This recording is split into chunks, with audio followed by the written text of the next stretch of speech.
Ground politics நேயர்களுக்கு வணக்கம். நம்மோடு இன்று உரையாட அரசியல் விமர்சகர் திரு சின்னப்பா கணேசன் அவர்கள் இணைந்திருக்காங்க. வாங்க பேசலாம். தொடர்ந்து கிரவுண்ட் பாலிடிக்ஸ் சேனலை சப்ஸ்கிரைப் பண்ணிட்டு வாட்ச் பண்ணுங்க. வணக்கம் சார்.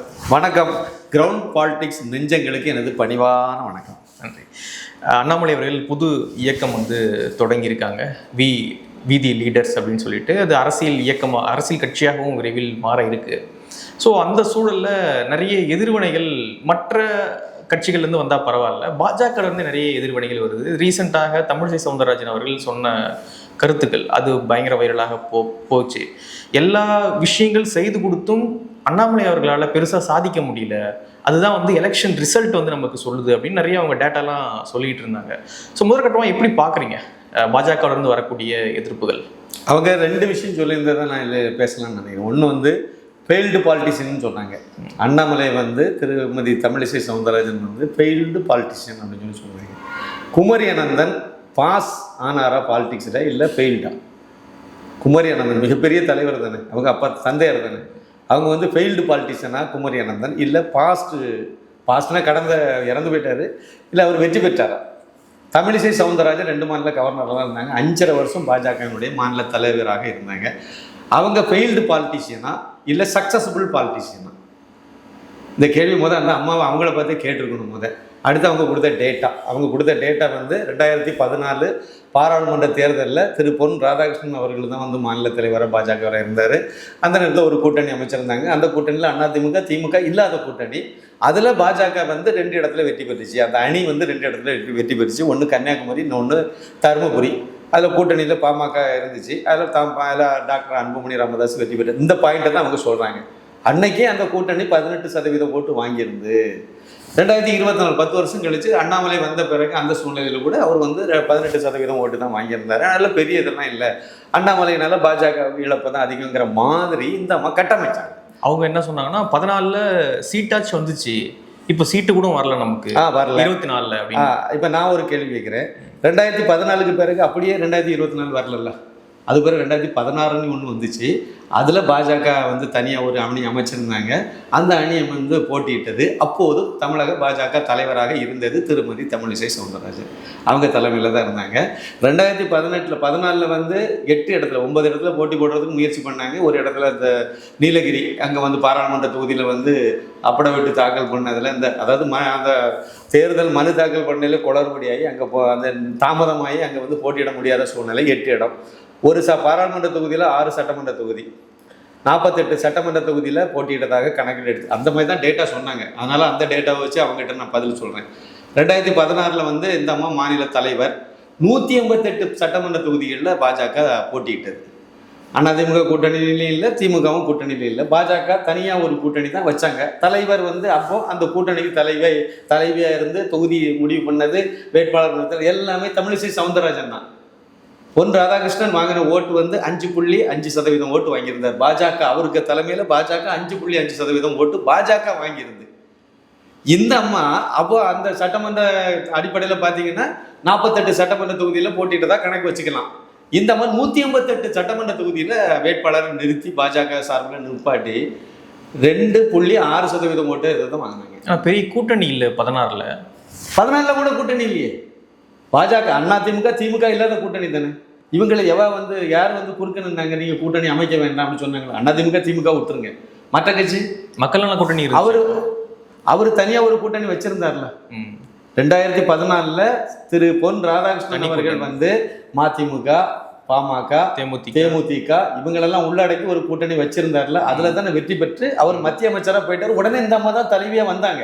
அந்த கூட்டணியை கண்டினியூ பண்ணி அந்த தலைவர்களெல்லாம் அரவணைச்சு கொண்டு வந்திருக்க வேண்டியது 2 வருஷம் தானே இது பிறகு. ஆனால் இவங்க உடனே தலைவர் ஆகிட்டாங்கல்ல, அரவணைச்சு கொண்டு தேர்தலை சந்திச்சிருக்கலாம், அதை விட அதிகமான இடத்துல வந்திருக்கலாம், சக்ஸஸ் பண்ணியிருக்கலாமே, ஏன் பண்ணலை?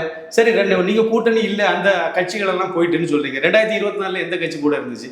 பாமக இருந்துச்சு, மதிமுக கூட கிடையாது, தேமுதிக கூட கிடையாது. அன்னைக்கு தேமுதிக பெரிய 29 சட்டமன்ற எம்எல்ஏக்களோட சட்டசபையில் எதிர்கட்சி தலைவரே கேப்டன் தான். அந்த கட்சியை உள்ளே கொண்டு வந்து அவர் எல்லாம் பண்ணார். 2024 அது கூட கிடையாது. இன்னொரு முக்கியமான விஷயம், 2014 பாஜக தலைமையில் அந்த அணி அமையலை. அணியை உருவாக்குனாங்க, அவ்வளவுதான். தமிழ்நாட்டுல தேமுதிக தான் அன்னைக்கு பெரிய கட்சி. அவங்க தலைமையில தான் அந்த அணியை நம்ம எடுத்துக்க முடியும். 2024 பாஜக தலைமையில அண்ணாமலை அணி அமைச்சர். 2011 கம்பேரிசன் சொல்றேன். 2014 பாஜக ஒரு கட்சியாவே எல்லா இடமும் அங்கீகரிக்கப்படலை. எல்லா இடமும் கட்சி இருந்ததே தெரியாது. கன்னியாகுமரி மாவட்டத்தில் இருந்துச்சு. தருமபுரியில வெற்றி பெற்றதுக்கு பாஜக தான் காரணம்னு சொல்ல முடியுமா? முடியாது. 2010 கிடையாது. ஏன்னா பாஜக இல்லை, வட தமிழகத்துல பெருசா இல்லை. கோயம்புத்தூர்ல கொஞ்சம், கன்னியாகுமரியில கொஞ்சம், தென்காசியில கொஞ்சம், ராமேஸ்வரத்துல கொஞ்சம், இப்படிதான் பாஜக இருந்தது. சென்னையில கிடையாது. இந்த அம்மா மாநில தலைவியா வந்தவரை இவங்க மட்டும் ஒரு கொடி கட்டியிருந்தாங்க, அவ்வளவுதான். அதுக்கு முன்னாடியே கூட இவங்க மட்டும் கொடி கட்டியிருந்தாங்க. அதை நான் பார்த்தேன். 2006 நாங்க கட்சியை வளர்த்தோம். அப்பொழுது வந்து எங்க வளர்த்தாங்க? அவங்க வார்டுல வெற்றி பெற்றாங்கன்னு சொல்லுங்க சார். இது வரைக்கும் அவங்க வார்டுல சென்னையில விருகம்பாக்கத்துல இந்த அம்மா இருக்காங்க. அந்த வார்டுல பாஜக இப்போ அந்த பூத்தை கூட நீங்க எடுங்க. வார்டு கொஞ்சம் பெருசு, பூத்தை எடுத்துடுங்க. 3வது இடத்துல இருக்கு பிஜேபி. இப்போ நடந்து முடிந்த சட்டமன்ற தேர்தலில் பாஜக வாங்கின ஓட்டு 3வது இடத்துல இருக்கு. அதுக்கு முன்னாடி 2024 பாஜக 2வது இடத்துல இருந்துச்சு அந்த பூத்துல. இவங்க வந்து கவர்னரா சுத்திக்கிட்டு வந்த நேரம், மறுபடியும் நான் ஆக்டிவ் பாலிடிக்ஸ்ல வரப்போறேன்னு சொல்லிட்டு வந்தாங்களா 2024 பாராளுமன்ற தேர்தல். அப்போ வாங்கின ஓட்டை விட 2026 இவங்க வாங்கின ஓட்டுக்கு வந்து 3வது இடத்துல இருக்கு பாஜக. எங்க கட்சியை வளர்த்தாங்க? கன்னியாகுமரியில வந்து அகஸ்தீஸ்வரம் தான் இவங்க பூர்வீக ஊர். 15 உறுப்பினர்கள் கொண்ட ஒரு டவுன் பஞ்சாயத்து. அந்த பஞ்சாயத்தை வெற்றி பெற வைக்க இவங்களுக்கு துப்பு இல்லைல்ல. இவங்க ஊர் தானே, பூர்வீக ஊர் தானே. இவங்க 2 மாநில கவர்னராக இருந்து தேர்தல் பிரச்சாரம்லாம் பண்ண முடியாது. ஆனால் அங்கே கட்சியில் உள்ள நிர்வாகிகளை கூப்பிட்டு பேசக்கூடாதுலாம் ஒன்றும் கிடையாதுல்ல. அவங்கள கூப்பிட்டு பேசலாம். எப்பா இது எனக்கு ப்ரெஸ்டேஜ், என்ன பண்ணணும்னு சொல்லுங்கள், கண்டிப்பாக எல்லா இந்த இதில் வந்து நமக்கு இந்த பஞ்சாயத்து வெற்றி பெறணும். அதை அவங்க அதுக்கு செய்யலாம்ல. 2 மாநில கவர்னரான உடனே அந்த பக்கம் எட்டியே பார்க்கலையே. சரி, இவங்க வார்டை வெற்றி பெற உமானந்தன் வெற்றி பெற்றாங்கல்ல. உமானந்தன் சென்னையில் ஒரு மாநகராட்சியில் ஒரு வார்டில் வெற்றி பெற்றாங்க. இவங்க விருகம்பாக்கம் தொகுதியில் இவங்க வீடு இருக்கக்கூடிய வார்டை வெற்றி பெற வைக்கக்கூடிய அளவுக்கு கூட கட்சியை வளர்க்கலையே. அப்புறம் என்ன கட்சி வளர்த்தாங்க? கட்சினால இவங்க வளர்ந்தாங்கன்னு சொல்லுங்க, அது ஓகே, அதான உண்மையும் கூட. மற்றபடி இவங்க என்ன கட்சி வளர்த்தாங்க நீங்க சொல்லுங்க. கட்சியினால அவங்க வளர்ந்தாங்க, கட்சியினால இவங்க வளர்ந்தாங்க. இவங்க அதுக்கு முன்னாடி யாருக்கு தெரியும் சொல்லுங்க. இவங்க வந்து சொல்றாங்க, நான் வந்து அமெரிக்காவில் போய் படிச்சுட்டு வந்தேன், நான் ஒரு அண்ணாமலையே படித்தவர்னு சொல்லிவிட்டாங்களாம். அதனால அதுக்கு கவுண்டர் இவங்க கொடுக்குறாங்க, நான் படித்தவங்க. முதல்ல வந்து நீட் எக்ஸாம் அந்த காலத்தில் இருந்து இந்த அம்மா டாக்டர் ஆயிருக்கு. எம்ஜிஆர் வந்து பின்வாசல் வழியாக இவங்களை வந்து டாக்டர் ஆகினார், அதான உண்மை. இதை படித்து இது வந்து நான் இவ்வளோ மார்க் எடுத்து வாங்கினேன்னு சொல்லுங்க, அதுவே கிடையாது. இவங்க அந்த சமயத்தில் கருணாநிதி முதலமைச்சராக இருந்தாலும் சரி, எம்ஜிஆர் முதலமைச்சராக இருந்த காலகட்டத்திலும் சரி, எல்லாம் எம்ஜிஆர் முதலமைச்சர் ரெக்கமெண்டேஷனில் பலர் வந்து பரிந்துரை செய்யப்பட்டு உள்ளே போய் சீட்டு வாங்கி படித்தாங்க. அந்த மாதிரி வந்தவங்க தான் இவங்க மெரிட்டில் வந்தாங்கன்னு சொல்லுங்க. மெரிட்டில் நான் இவ்வளோ மார்க் எடுத்து நான் மெரிட்டில் வந்தேன் அப்படி சொல்லுங்க பார்ப்போம். அமெரிக்காவில் போய் படித்தேன், அதனால நான் பெரிய ஆளுன்னு சொல்லுவாங்க. அப்துல் கலாம் இந்தியாவில் தான் படித்தார். அவர் அப்போ அறிவாளி கிடையாதா? அப்துல் கலாமோட சிறந்த அறிவாளி அவங்க. கடைசி காலத்தில் அப்பாவுக்கு ஒழுங்காக கஞ்சி ஊத்தாத ஆளு தான் இந்த அம்மா. இவங்க கணவர் சவுந்தரராஜன் வச்சிருக்கக்கூடிய பாலிடெக்னிக்கல் கல்லூரியில் ஹாஸ்டலில் ஒரு ரூமை கொடுத்து அந்த ரூமில் கொண்டு போய் அந்த கடைசி காலத்தில் வச்சுட்டாங்க. இதை பற்றி நான் பல சேனல்களில் அப்போவே பேசியிருக்கேன். அவர் அந்த ஹாஸ்டலில் இருக்கும்போதே பேசியிருக்கேன். பேசின பிறகு நான் என்னுடைய இதை பேச்சை கேட்டு தான் பண்ணாங்கன்னு நான் நினைக்கல. அது பிறகு அவர் உடல்நிலை ரொம்ப மோசமான பிறகு அப்போலோவில் கொண்டு வச்சாங்க. அப்போ கூட வீட்டில் வைக்கலையே, வீட்டில் வச்சு பார்க்கல. அப்போ உடல்நிலை சரியில்லைன்னா ஆஸ்பத்திரியில் தான் வைக்கணும். ஆனால் அதுக்கு முன்னாடி அவங்க எப்போ வீட்டில் வச்சாங்க? மீன்கறி சாப்பிட்றதுல அவருக்கு ரொம்ப விருப்பம், திரு குமரி அனந்தன் அவர்களுக்கு. அதுக்கு நான் வீட்டுக்கு வரமா, அவர் ஏதோ சைதாப்பேட்டை அந்த பக்கம் தனியாக இருந்தாங்க அவங்க அம்மாலாம் இருக்கும்போது. இவங்க வீட்டுக்கு வரேன்னா நான் வந்து வடபழனி தாண்டி தான் போனோம். பண்ணால் நான் வீட்டில் இல்லை, நான் வெளியே கிளம்ப போகிறேன், மீன்கறி சாப்பிடலான்னு ஆசையாக இருக்குமாக்கா, கொஞ்சம் மீன்கறி வச்சு எனக்கு கொடு, நான் வீட்டுக்கு இன்னைக்கு வரேன்னு ஒரு நாள் நடந்த சம்பவம் கேளுங்க. அந்த அம்மாட்ட இல்லைன்னு சொல்லிட்டு எனக்கு எப்படி தெரியுங்கிறது வேற சொல்லிட்டாரு. உடனே அந்த அம்மா வந்து முதல் பாயிண்ட், நாங்கள் இப்போ இல்லை நேரம் ஆகிட்டு இப்போ மீன் எல்லாம் வாங்குறதுக்கு முடியாது, சரி வடபழனி வெளியாக தான் வரமாக்கா, நான் மீன் வாங்கிட்டு வரேன், நீ கொஞ்சம் சமைச்சு கொடு எனக்கு. இல்லை நான் வெளியே கிளம்புறேன், நீங்கள் எல்லாம் வராதுங்க இங்கே, இப்படி சொன்னால தான் இவங்க. ஏங்க அவங்க வீட்டில் ஒரு 10 ரூம், ஒரு ரூமில் வந்து அவங்க அவரை தங்க வைக்க முடியாதா? அப்பா தானே, உங்களை பெற்றவர் தானே, அவரை தங்க வச்சு அவர் என்ன பண்ண போறாரு? உங்களுக்கு உங்கள் பேர குழந்தைகள்கிட்ட விளையாடுவார், அவ்வளோதானே, பேசுவார், சிரிச்சுட்டு இருப்பார், அவ்வளோதானே.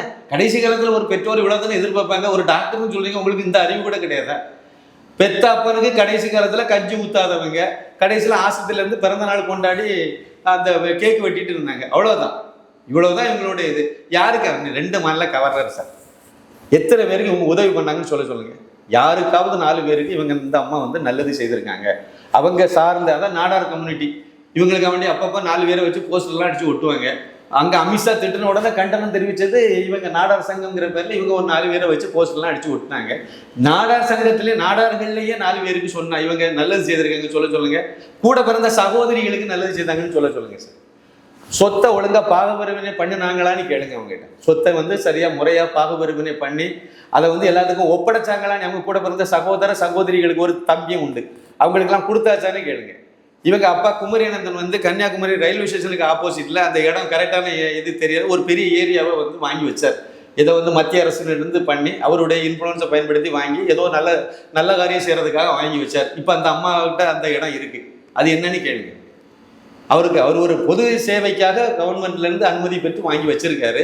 அதை இவங்க சுயநலத்துக்காக வச்சிருக்காங்க. இவங்க சொல்கிறாங்க சுயநலவாதிகள்லாம் போயிட்டாங்க வெளியே கட்சி விட்டு, பொதுநலவாதிகள் நாங்கள் இருக்குன்னு சொல்கிறாங்க. இவங்க என்னை பொறுத்த வரைக்கும் சுயநலம் அதெல்லாம் கிடையாது. பாஜகவுக்கு கிடைச்ச மோசமான ஆள்களை இவங்களும் ஒரு ஆள் நான் சொல்லுவேன். இதை வியாதின்னு சொல்லுவேன். பொதுநல இதுவும் கிடையாது, சுயநலவாதியும் கிடையாது, வியாதி.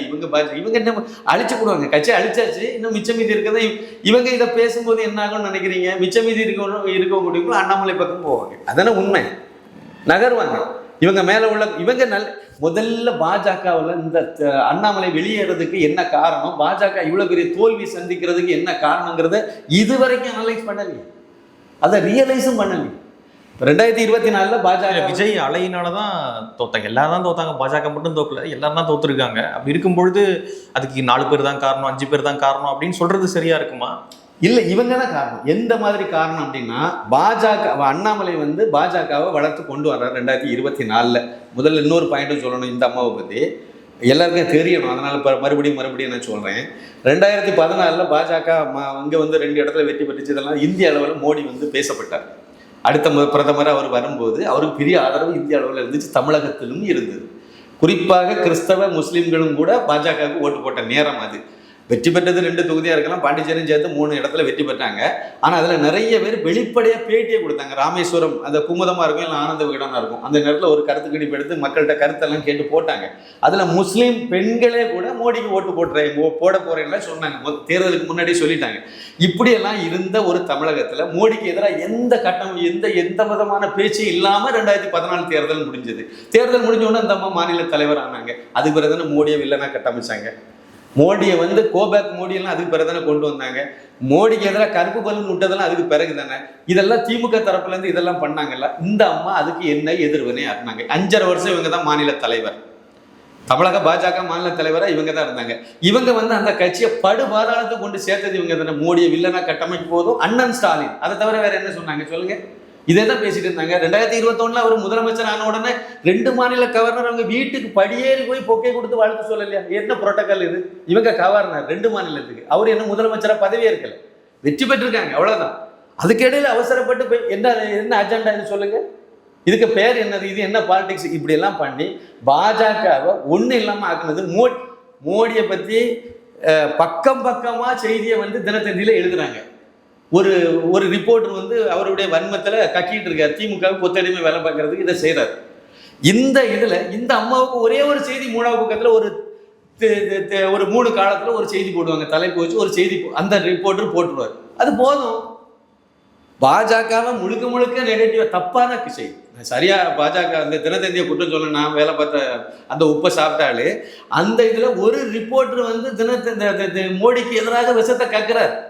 அவர் கையில் இருக்கு அதிகாரம், அவர் விஷத்தை கக்குறாரு, முதலாளிக்கு தெரியாம அவருடைய இதை அவர் பயன்படுத்துறாரு. அந்த இடத்துல நீங்க வந்து அதை கண்டிச்சு ஏதாவது பண்ணீங்களா? அதை எடுத்து நான் அந்த அம்மாட்ட போய் சொன்னேன். கடைசியில் சைபர் கிரைமில் எனக்கு மேலே ஒரு கம்ப்ளைண்ட் பதிவாக இருக்குது. இந்த அம்மா தூண்டுதலாக இருந்து காரணமானது காட்டி கொடுத்த வேலையை செய்கிறாங்க. நான் என்ன நோக்கத்துக்கு போனேன்? பண மதிப்பிழப்பை ஒட்டி பாஜகவுக்கு மேலே அபாண்டமா, மோடிக்கு மேலே அபாண்டமா இந்த ரிப்போர்ட்டர் தப்பு செய்கிறாரு, இதை நீங்கள் முதலாளிகிட்ட எடுத்து சொல்லுங்க. இவ்வளோ தான் நான் சொன்னேன். இந்த அம்மாட்ட இல்லைன்னே அவங்கள சொல்லுங்க என்கிட்ட.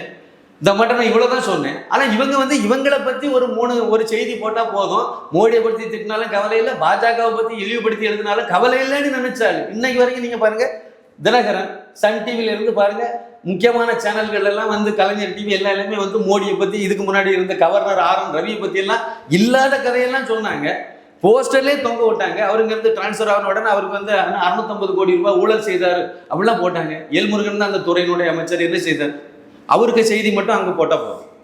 மோடியை பற்றி திட்டாலும் பரவாயில்ல, பாஜக அழிஞ்சாலும் பரவாயில்ல, அழிகிற மாதிரி செய்தி போட்டாலும் பரவாயில்ல, உண்மைக்கு புறப்பா போடப்பட்டாலும் எல்முருகன் கவலைப்பட்டதே இல்லை, அந்த துறையினுடைய இணை அமைச்சர்.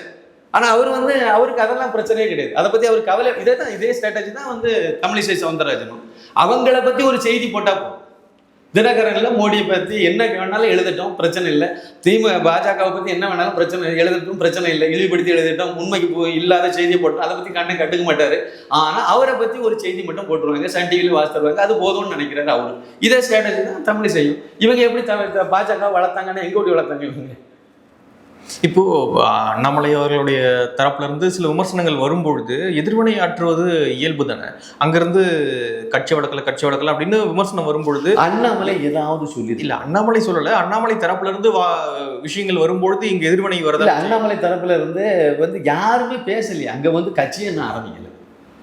பாஜகவில இருந்து போனவர்கள் எல்லாம் விளங்க மாட்டாங்கன்னு சொன்னதே இவங்க தானே. இருந்து போனவங்க எல்லாம் வந்து உருப்பட்டதா கிடையாது அப்படிலாம் கதை எழுதுனது இவங்க தான் ஆரம்பிச்சாங்க. அண்ணாமலை வாயை திறக்கலையே. அண்ணாமலை போனார், தனியாக போனார். போன உடனே வந்து நீங்கள் வந்தே பாரத், அதாவது பாரத் மாதாக்கு ஜெயனி கோஷம் போடலான்னா நீங்கள் வந்து பிஜேபியில் இருந்தால் மட்டும்தான் போடுவீங்க, இல்லைனா நீங்கள் போடுறதுக்கு அந்த மாதிரி ஒரு கோஷம் போடுறதுக்கு தகுதி இல்லை, ஏதோ காப்பி ரைட்ஸ் வாங்கி வச்சிருக்க மாதிரிலாம் பேசினாங்க. அஸ்வத்தாமன் பேச சொன்னார், மற்றவங்கலாம் சொன்னாங்களே. தேசியவாதின்னா அங்கே தான் இருப்பீங்க, சுத்தாந்தவாதி நீங்கள் எப்படி அங்கே போகிறீங்க, இப்படி தானே பேசினாங்க. போயிட்டு போட்டுமே, அண்ணாமலை ஒரு கட்சி ஆரம்பிச்சிருக்காரு, நீங்கள் அதை விட ஆக்டிவாக நீங்கள் பண்ணி. இப்போ அண்ணாமலை அவர்களும் மாநில தலைவர் பதவியிலேருந்து எடுத்துட்டாங்க. அதுக்கு முன்னாடி இன்னொரு பாயிண்ட் மறந்துட்டேன், அதை ஞாபகம் வந்துட்டு அதை சொல்லிடுறேன். அண்ணாமலையை வந்து இந்த கட்சி இந்த அளவுக்கு மோசமாக போகிறதுக்கு காரணம் அண்ணாமலைன்னு இவங்க சொல்கிறாங்க. ஆனால் இவங்க என்ன செய்தாங்கிற ஒரு பாயிண்ட் நான் சேர்த்து சொல்லிடுறேன். 2024 பாராளுமன்ற தேர்தல், அண்ணாமலை பாஜக தலைமையில் ஒரு அணி அமைச்சு கூட்டணி வந்து 18% மேலே ஓட்டு, தனியாக பாஜக வந்து 11.24%. முதல் முறையாக 2 டிஜிட் ஓட்டு வாங்கினதே தமிழக பாஜக அந்த 2024 பாராளுமன்ற தேர்தல் தான். பிரதமர் நரேந்திர மோடியே பாராட்டினார். எங்களுக்கு எம்பி கிடைக்காட்டாலும் பரவாயில்ல, கிடைக்காட்டாலும் கிடைக்காவிட்டாலும் தமிழகத்தில் எங்களுக்கு ஓட்டு வங்கி கூடியிருக்குன்னு பெருமையாக பேசினார், பாராட்டினார் திரு நரேந்திர மோடி அவர்கள். இந்த நேரத்தில் அதிமுக கூட கூட்டணி வச்சா இனிமேல் நான் வந்து சாதாரண காரியகர்த்தாவாக இருப்பேங்கிறது அண்ணாமலை சொல்கிறார். அவர் 2026 வரைக்கும் எனக்கு டைம் கொடுங்க, அவகாசம் கொடுங்க, நான் கண்டிப்பாக பாஜகவை அரியணையில் கொண்டு வைக்க போகிறேன்னு சொல்லிட்டு ஊராக போய் அடுத்த பயணத்துக்கு அவர் தயாராகிட்டு இருக்கார். சென்னையில் உட்காந்து பாஜக அன்னைக்கு இருந்த அன்புமணி ராமதாஸ், அப்புறம் டிடிவி தினகரன், அப்புறம் வந்து ஜி.கே. வாசன், அப்புறம் இவர் ஏசி சண்முகம், இவங்க எல்லாத்தையும் கூட்டு வச்சு இவர் இப்தான் நிகழ்ச்சி இங்கே நடத்துகிறார். வானதி, தமிழிசை, அப்புறம் வந்து சிபி ராதாகிருஷ்ணன், அப்புறம் வந்து இவங்க நிர்மலா சீதாராமன், கேடி ராகவன், இவங்க எல்லாம் சேர்ந்து நேராக இந்த பக்கமாக வந்து டெல்லிக்கு இவர் எஸ்பி வேலுமணி, தங்கமணி இவங்கெல்லாம் கூட்டிகிட்டு போய் அமித்ஷாட்ட உட்கார வச்சு அவங்க எல்லாம் பேசி அதிமுக பாஜக கூட்டணி அங்கே ஏற்பாடு பண்ணுறாங்க. இவர் வந்து 11.24% ஓட்டுக்கு கொண்டு வந்ததுனால தான் பாஜக கூட கூட்டணி வைக்கிறதுக்கு எடப்பாடி பழனிசாமி ஒத்துக்கிறார். அது 2.25% ஓட்டில் இருந்துச்சுன்னா தீண்டி இருக்க மாட்டார். அப்போ அவரு கொண்டு வந்த உழைப்புனால பாஜக இவ்வளவு ஓட்டு வந்ததுனால தான் அவர் இதுக்கு உள்ள வரணும்னு நினைக்கிறாரு. திமுக எதிரான ஒரு மனநிலை மக்கள்கிட்ட இருக்குங்கிறத அமித்ஷாட்ட சொல்றாங்க. ஆனா அதிமுக பாஜக கூட கூட்டணி வச்சா அண்ணாமலை வெளியேறுவாங்கிறது அவங்களுக்கு தெரியுமில்ல, இல்ல நம்ம குருமூர்த்திக்கும் பங்கு, இவங்க எல்லாம் சேர்ந்துதான் அப்படியே அப்பட்டமா கொண்டு போய் அண்ணாமலையை வந்து பாஜகவும் அதிமுகவும் கூட்டணி வைக்கணுங்கிறது ஆட்சியை பிடிக்கணுங்கிற நோக்கம்லாம் இல்லை. அப்படின்னா நீங்க வந்து அண்ணாமலை உருவாக்குன அண்ணாமலை 2024 வாங்கின ஒரு 79 சட்டமன்ற தொகுதிகளில் பாஜக வந்து அதிமுகவுக்கு மேல, 3 சட்டமன்ற தொகுதிகளில் வந்து திமுகவுக்கு மேல ஓட்டு வாங்கி வச்சிருக்கு.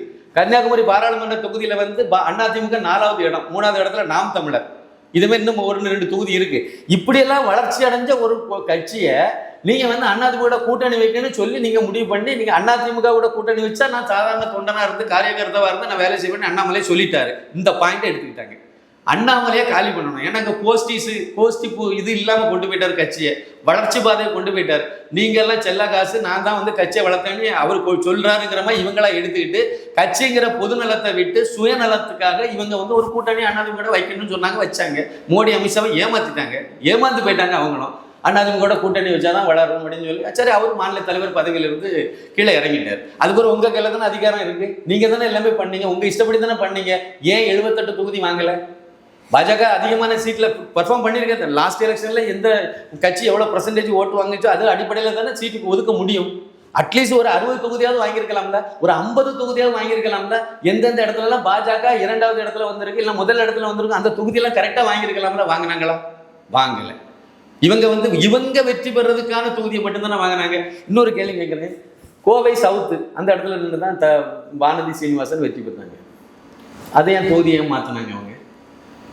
கோவை வடக்குக்கு போக வேண்டிய அவசியம் என்ன?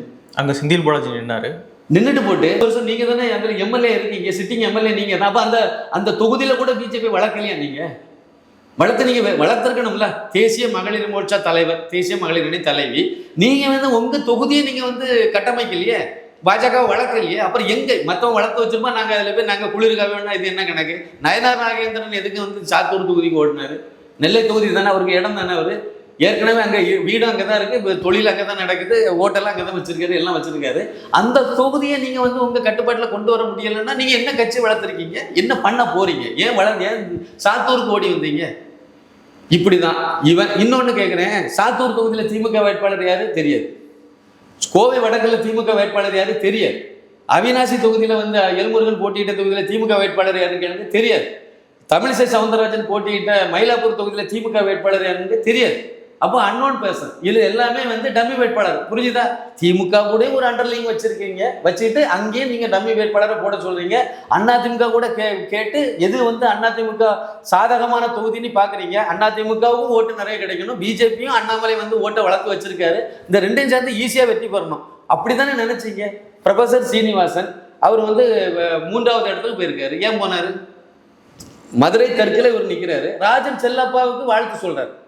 அதாவது அதிமுகவின் மூலமா தான் நாங்கள் வெற்றி பெற போறோம்னு சொல்லி ப்ரொஃபசர் சீனிவாசன், எல்முருகன், வானதி சீனிவாசன், தமிழிசை சவுந்தரராஜன் அத்தனை பேரும் அதுதான் நினைச்சாங்க. நயனார் நாகேந்திரன் பாஜகவை நம்பி எலெக்ஷன்ல நிக்கல சார், அதிமுகவை நம்பி நின்னாங்க, தோத்தாங்க.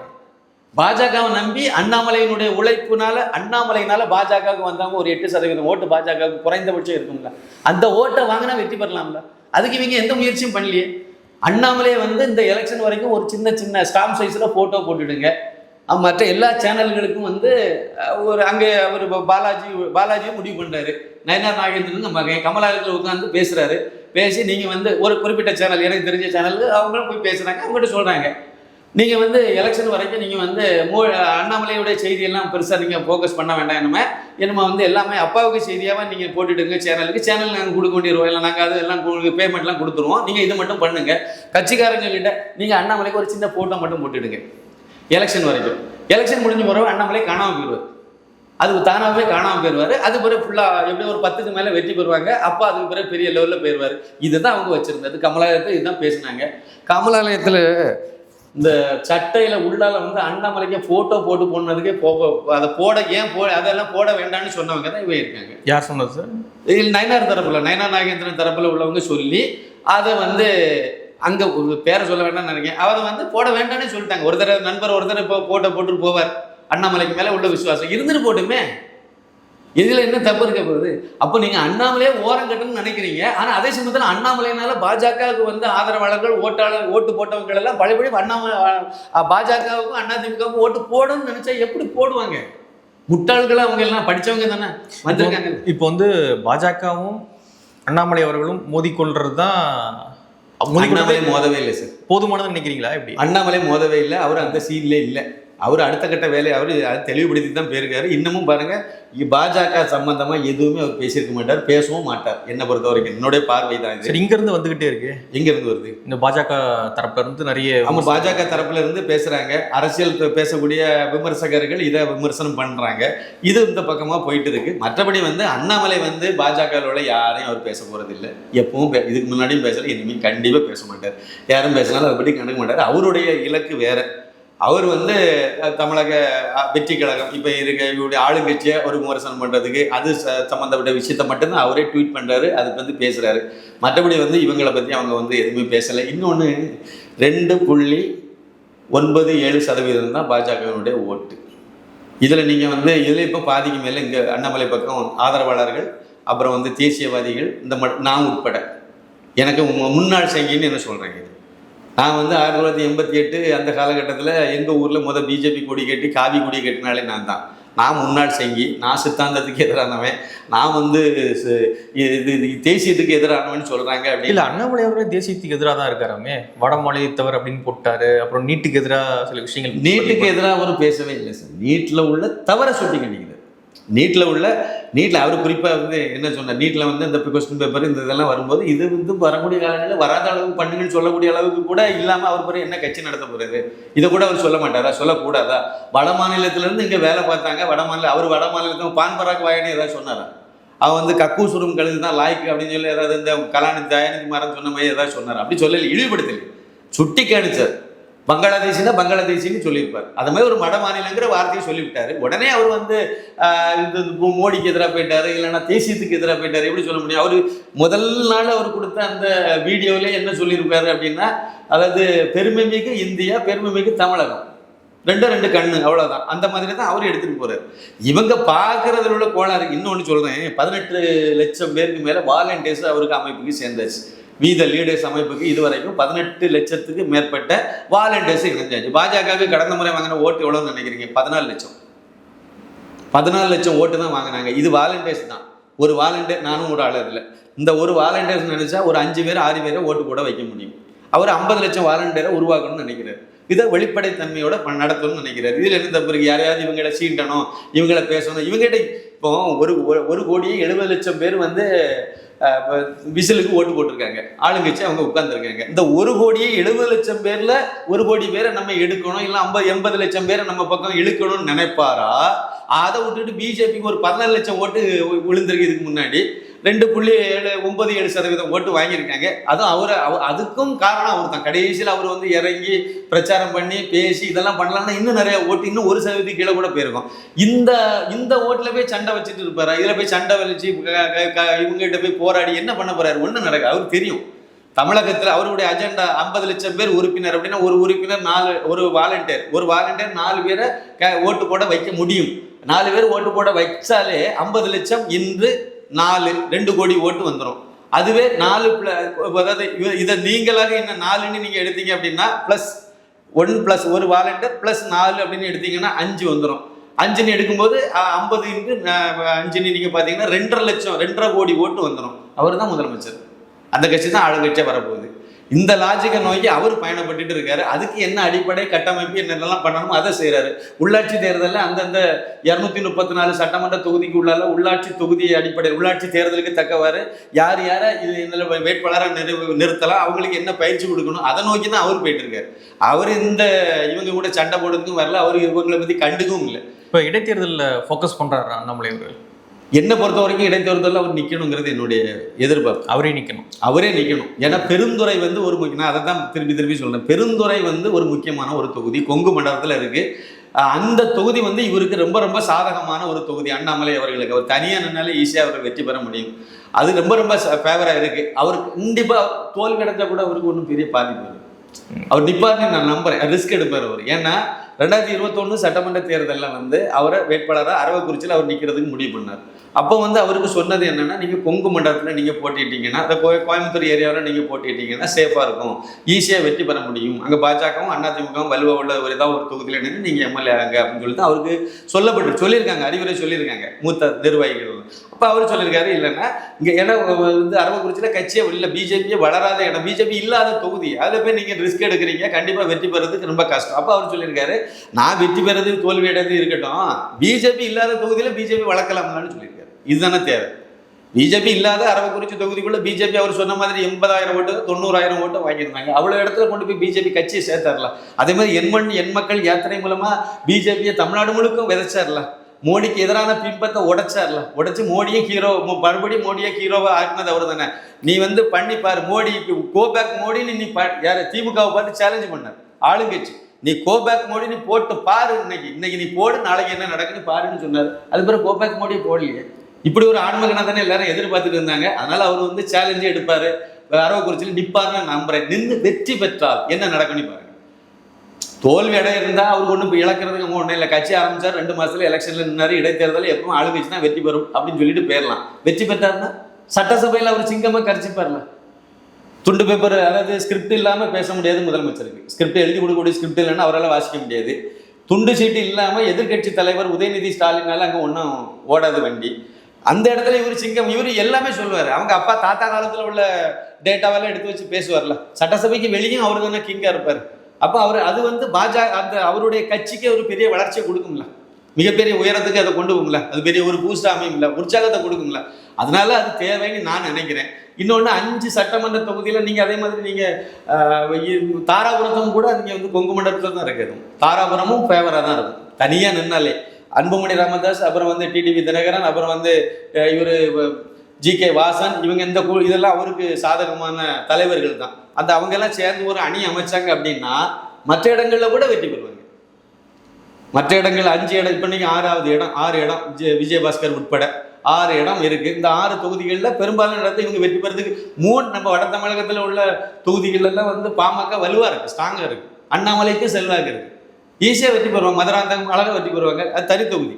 மதுராந்தகம் அப்புறம் தாராபுரம்லாம் தனி தொகுதி தான், ஆனால் ஈஸியாக வெற்றி பெறுவாங்கன்னு நான் சொல்கிறேன். அதனால் இந்த 3 தொகுதி வெற்றி பெற்றதே விஜய்க்கு ஒரு நெருக்கடியாக இருக்கும்.